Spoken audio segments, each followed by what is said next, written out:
Welcome to Engage ICT. I'm Sarah Jane Crespo, and I'm so pleased to see you all here and so thankful that you all are taking an interest in issues in our community. Each panelist will give an overview from their perspective of issues about the environment from their position, and then we will have a moderated discussion, and after that, a Q&A.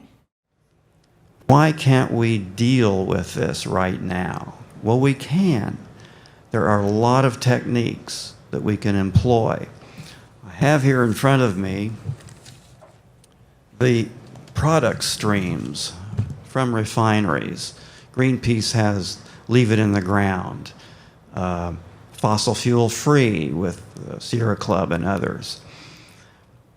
I see that about half the product streams that come out of fossil fuels right now, oil, natural gas, and so forth, that cost a lot of water too, by the way. How much water does it take to run a gas turbine? How much water does it take to manufacture gasoline? How much water does it take to make water?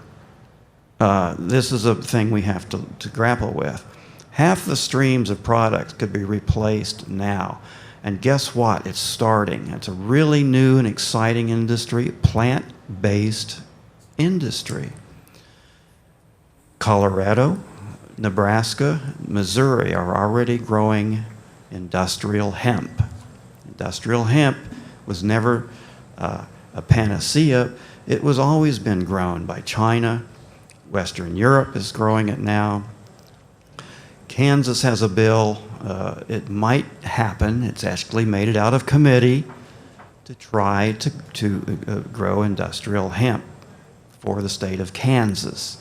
Hemp is non-hallucinogenic. You cannot get high on it. The THC content, much to the disappointment of some of you, is not very high.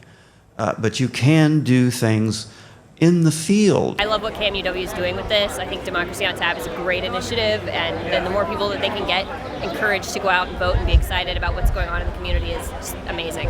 I mean, I think that's a big part of the battle, whether it's this topic tonight or other ones. It's about being informed, right? I have some things that I definitely wrote down and will be looking at as I go out and have conversation with other people. So I work for the Hugo Wall School of Urban and Public Affairs. Yeah. But my office, the Office of Community Liaison that I represent, was born as a result of a 911 call to the Wichita Fire Department on November 14th, 2014.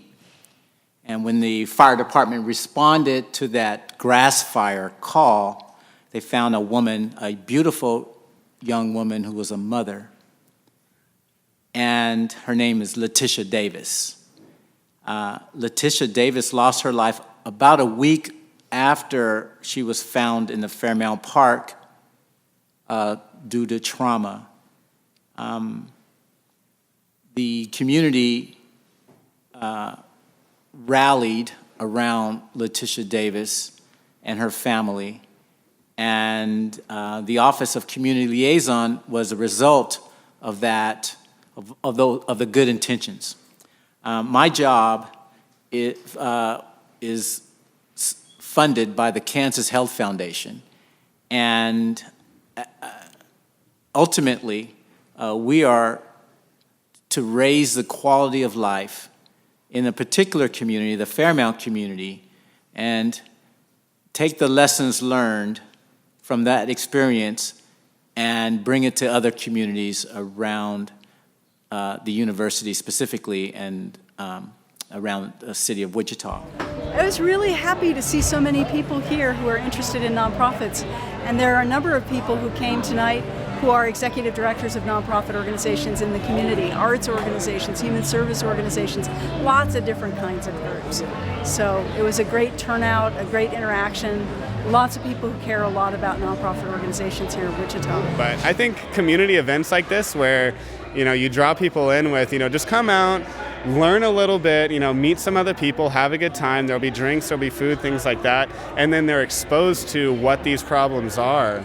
I think that's a good conduit for us. As I educate myself more, I think I will feel more emboldened, more able to talk about these issues with other people. Maybe not going up to legislatures, going up to Topeka, but having conversations with my friends and family members and everything. And what we're talking about tonight, when we talk about diversity, it's easy to focus on race, and I always talk about racial diversity and inclusion, but if we're not being inclusive of all types of diversity, and especially people in power who are making decisions, then we end up with negative effects. One good thing I will use as an example is our new chief of police. When you had issues in Old Town, there were people pushing for ordinances being made to keep troublemakers out. Typically, that's code language for people of color. What the chief did, which was good, was to go talk to establishment owners, to go talk to actual party promoters, which is what we should have been doing a long time ago. And you talk to the party promoters because they are the ones throwing the party. So if they know that this is an issue and then they can start keeping track of troublemakers, they keep out specific people, not people of color, and people from certain neighborhoods, and you start to actually affect the change. But you have to go talk to people. You have to be inclusive of other ideas and be inviting and actually listen and actually implement and not do it for show. So I think that poverty, because some of those people come from poverty, plays a big role in everything we're talking about. And until we're inclusive on poverty and race and everything else, then again, we keep having issues. Thank you.